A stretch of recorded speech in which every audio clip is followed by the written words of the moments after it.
Are you interested in starting a startup and trying to figure out exactly what to start and where to get ideas? I have 5 sources for you that are going to help. The first is Trends.co. This is the team behind Hustle.co, which is a daily tech newsletter that became really popular. What they do is give you a ton of exclusive content for around $250 a year. And if you sign up via the link that I provide below, you get $100 off your first year membership.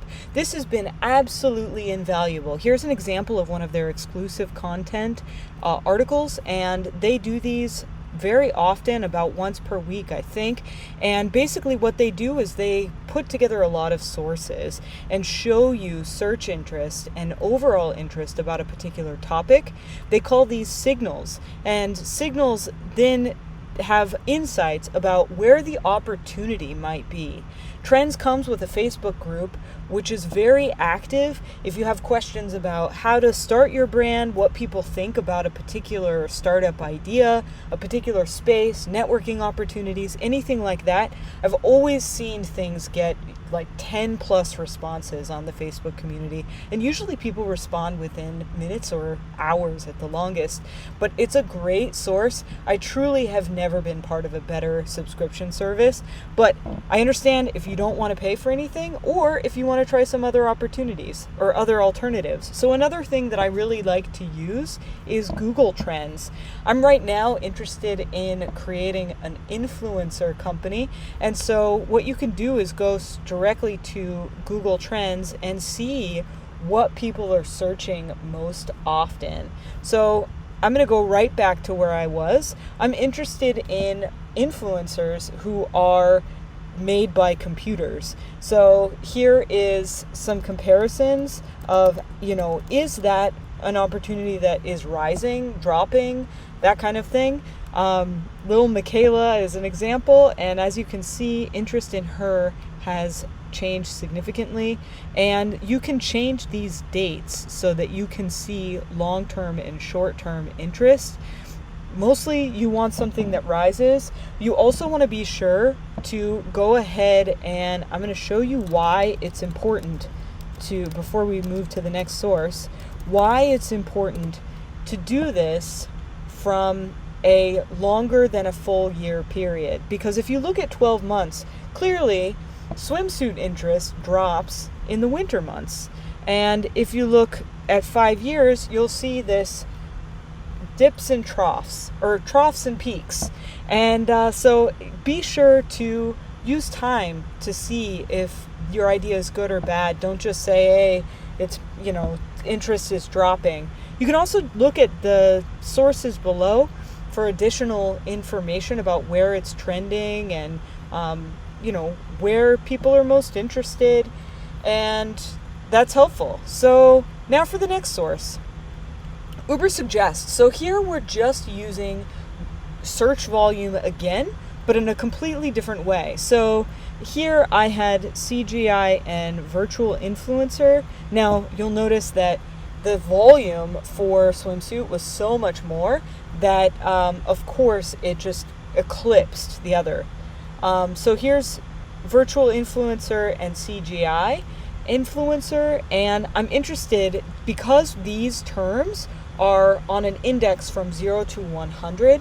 What happens is, say there's only 1,000 searches every month, or for CGI influencer, you're still going to get 100 versus, so you don't have a sense of the volume. So I go to Ubersuggest, and if I'm thinking about this idea, I want to see that people are searching for it. So there's 720 people who are interested in this particular search term. And this Ubersuggest is free, but you can sign in and get more data. But you can get a sense of the trend again here. So what I like to do is look for ideas on trend.co and that community. And then when I'm zeroing in, I look at the Google Trends data and the actual search data. Now, just be aware that when this is taken from the Google Keyword Tool, which is made for advertisers. So advertisers basically they want to sell ads. And so they're looking for purchase intent related keywords. So if you search for something that has no purchase intent, then the numbers are going to be off because Google doesn't have any incentive to track those accurately. So take these numbers with a grain of salt. But when I see CGI influencer, I see, okay, it's growing, the trend is going upward, and that, you can see the ages and what they're, mostly they're on mobile, but I see this low, easy SEO difficulty, and I'm thinking, okay, that is potentially a good keyword for me to purchase. It means that I can create some content and I'm going to get ranked pretty easily. And the paid difficulty is 1. Again, these numbers are out of 100. So I'm thinking, oh, this is really nice. So what I'll do, let me just virtual influencer, just so you see how I kind of start to compare. What am I going to call this product in this area? So virtual influencer is lower on the search term, and it peaks and troughs again. I think that this is very press related. So you have to kind of use your judgment. 590 to 720, that's not a huge difference. So at this point, I'm looking at a similar name. Another good place to brainstorm ideas is GStack or Stack's trending community stuff, or page. So what this does is it shows you trending stacks in the SaaS space. So if you're looking to build, say, a marketing tool or a customer support tool, you might look at these and see, what's performing well and can I compete with them. Another great source is Product Hunt Trending. If you're familiar with Product Hunt, it's a place where people announce products and then they vote on all of them. So you can get a sense of, daily, weekly, monthly, yearly, time travel, over time, what is really popular on Product Hunt. So if you see that, people are interested in something or talking about something a lot, then you can just sort of assume that there's interest also in that space. Keep in mind that Product Hunt did start launching ads, and so you're going to see inflated upvote counts.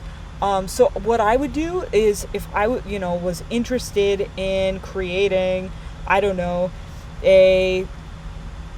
something in the web design space, I would click on this and check it out, and then I would go on producthunt.com and I would search for Fronty, and then I would just get a sense of what are people saying in this conversation, and what is the interest, what is it that people are connecting to, and I would use that as I launch my idea. So that's something that's also very good once you start to have a sense of what you're doing.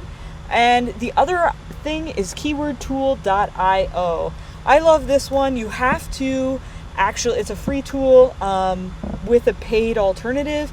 You have to have something with a higher search volume than, say, CGI Influencer, because it's not going to register. So I'll show you that there. Sorry, it's taking a minute.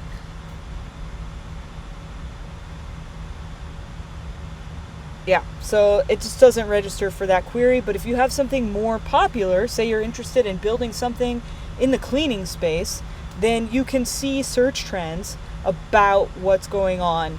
So usually what I'll do is I'll pick the brand that's biggest and most recognizable in my space. So Swiffer must have just released an air cleaning system fairly recently, and you see these breakout trends. So wet jet, safe for dogs. So, if I see this and I see such a, thousands of percentage increase, then that's really interesting, because you might, if you were thinking about creating a cleaning product, you might create the most safe dog cleaning floor cleaner or something like that. So that's a great way to get additional ideas that once you're kind of thinking about something, you can see these breakout trends, you can compare them with this search volume, and you can get a sense of if you're interested in launching something in the space. And you can also do something that is people are searching for, something that's rising, and hopefully have a really profitable startup. So I hope that was helpful, and have a blast. Thanks. Bye.